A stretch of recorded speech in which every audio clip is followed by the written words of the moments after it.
Hello दोस्तों, आप सभी कैसे हैं। आप सभी का मेरे चैनल पर स्वागत है टेक्निकल मैम स्टडी।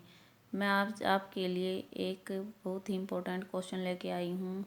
MEC 002 तरलता जाल से क्या अभिप्राय है। तरलता जाल की मौजूदगी में मौद्रिक नीति अप्रभावी क्यों रहती है। ये क्वेश्चन 2018 में दिसंबर में 12 मार्च का आया था। जॉन मेनार्ड कीन्स की जो बुक है the journal theory of employment interest and money 1936 में व्याख्या की। ब्याज दर का निर्धारण, जो ब्याज दर है उसका निर्धारण मुद्रा की मांग और मुद्रा की पूर्ति पर निर्भर करता है। Demand for money interest rate, supply for money वो ब्याज की दर पर निर्भर करता है। डिमांड को वे नकदी की मांग कहते हैं। केन्ज ने इसे लिक्विडिटी प्रेफरेंस कहा है। सप्लाई फॉर मनी को उनका मानना था कि मुद्रा की पूर्ति किसी समय मुद्रा अधिकारी यानी देश का केंद्रीय बैंक RBI के निर्णय पर निर्भर करती है।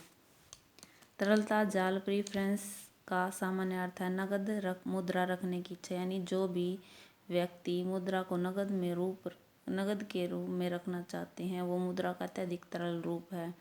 लिक्विडिटी ट्रैप का जो मीनिंग है वो क्या है। ब्याज की अत्यंत कम दर यानी 3% पर सट्टे की जो न्यूनतम ब्याज दर है उस पर मुद्रा की मांग पूर्णतः लोचदार बन जाएगी और संपत्ति धारक महसूस करेंगे कि ब्याज की दर और नीचे नहीं जाएगी। इस स्थिति में जो बॉन्ड है मुद्रा में निवेश करना जोखिमपूर्ण। इस स्थिति को तरलता जाल कहते हैं।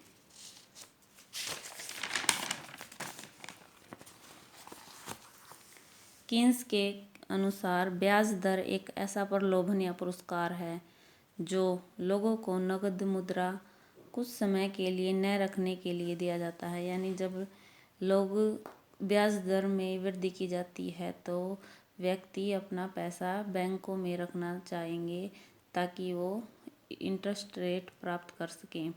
लिक्विडिटी प्रेफरेंस जितनी ज़्यादा होगी ब्याज की दर भी ज़्यादा होगी और लिक्विडिटी प्रेफरेंस कम होगी तो ब्याज की दर भी कम होगी। ये कीन्स का मानना था। डिमांड फॉर मनी किन कारणों से की जाती है। इसके 3 उद्देश्य हैं।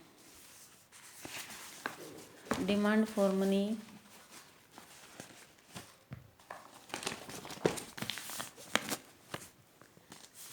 के 3 उद्देश्य हैं। ट्रांजैक्शन मोटिव, यानी इसको एक्टिव बैलेंस भी कहते हैं। ट्रांजैक्शन मोटिव, इसके लिए आय के बढ़ने के साथ इसकी मांग बढ़ती है और आय के कम होने पर इसकी मांग बढ़ती है। यानी जो लेन देन के लिए व्यक्ति अपने पास नगद रखना चाहता है उसके लिए ट्रांजैक्शन मोटिव रखना पसंद करता है। TDM ट्रांजैक्शन मोटिव डिमांड किसका फंक्शन है। वाई का फंक्शन है, यानी आय का फंक्शन है। आय के बढ़ने से ये कम होती है, आय के बढ़ने से ये बढ़ जाती है और आय के घटने से कम हो जाती है। उसके बाद है प्रिकॉशनरी मोटिव, यानी भविष्य की अनिश्चितता से बचने के लिए बुरे दौर में like sickness, death, accidents, danger of unemployment etcetera, इसको आइडल बैलेंस भी कहते हैं। PDM ये भी आय का फंक्शन है। TDM and PDM are relatively interest inelastic, यानी ब्याज की दर के साथ TDM और PDM का बेलोचदार संबंध है, यानी इसका ब्याज की दर पर कोई प्रभाव नहीं पड़ता। But are highly income elastic, लेकिन ये दोनों पूर्णतः लोचदार हैं इनकम के साथ। उसके बाद स्पेक्यूलेटिव मोटिव, सट्टा उद्देश्य के लिए मुद्रा की मांग हाईली इंटरेस्टेड इलास्टिक होती है और ब्याज से इन्वर्सली रिलेटेड होती है। ब्याज SDM ज़्यादा है तो ब्याज की दर कम होगी। इसका मतलब है कि बॉन्ड सिक्योरिटी खरीदने व बेचने के लिए की जाने वाली मुद्रा की मांग को स्पेक्यूलेटिव मोटिव के लिए की जाती है। उसके बाद है टोटल डिमांड फॉर मनी, यानी टोटल डिमांड फॉर मनी क्या होती है? टोटल डिमांड होती है TDM, यानी ट्रांजिटिव मोटिव, प्रिस्क्रिप्टिव मोटिव और speculative motive. Demand for money in सभी का जोड़ है और इसको टोटल डिमांड को वाई और इंटरेस्ट रेट का फंक्शन के रूप में लिखते हैं। अब जो ट्रांजैक्टिव मोटिव और स्पेक्यूलेटिव मोटिव है ये तो आय पर निर्भर करती हैं, लेकिन जो स्पेक्यूलेटिव मोटिव डिमांड है वो जो सट्टे के लिए ब्याज की मांग है वो इंटरेस्ट रेट से इनवर्स रिलेटेड है, जिसको हम एक चित्र के माध्यम से आपको समझाएंगे। चित्र में ब्याज की दर को OY अक्ष पर तथा मुद्रा की मांग और आपूर्ति को X पर दिखाया गया है। जब ब्याज की दर R1 है यानी R1 है तो मुद्रा की मांग M1 है। जब ब्याज की दर में गिरावट के साथ मुद्रा की आपूर्ति बढ़ती है, जब हम ब्याज की दर गिरती जाती है और मुद्रा की आपूर्ति को बढ़ाते जाते हैं तो मुद्रा की मांग का वक्र भी दाईं ओर यानी ये बाएं से दाएं ओर खिसक जाता है, जो मुद्रा की मांग में वृद्धि को दिखाता है। लेकिन जब ब्याज की दर R4 न्यूनतम है, R4 स्तर पर सबसे न्यूनतम है तो मांग मुद्रा की मांग का वक्र OY अक्ष के समानांतर हो जाता है। यहाँ पर OY अक्ष के समानांतर हो जाता है। न्यूनतम ब्याज दर पर मुद्रा की मांग बढ़ाने पर ब्याज दर में कमी नहीं होती।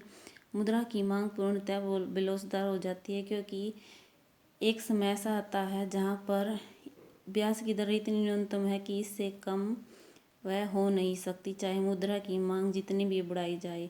यहाँ पर ये जो पॉइंट है E और MS के जो बीच है यही तरलता जाल है।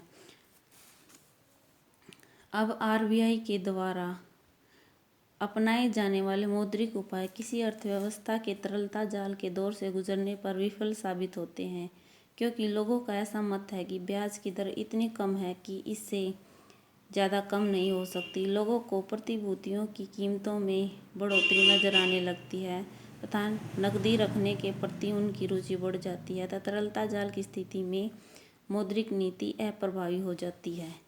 जब तरलता जाल अर्थव्यवस्था में तरलता जाल की स्थिति होती है तो तभी मौद्रिक नीति अप्रभावी हो जाती है। अगर आपको ये मेरी वीडियो अच्छी लगती है तो इसे लाइक शेयर सब्सक्राइब करें, और आप मेरे चैनल पर नए हैं तो इसे सब्सक्राइब ज़रूर कर लें। ये वीडियो MEC 002 के लिए है, जो इम्पोर्टेंट क्वेश्चन है, बहुत बार ही ये एग्ज़ाम में आता है। Thank you for watching my video.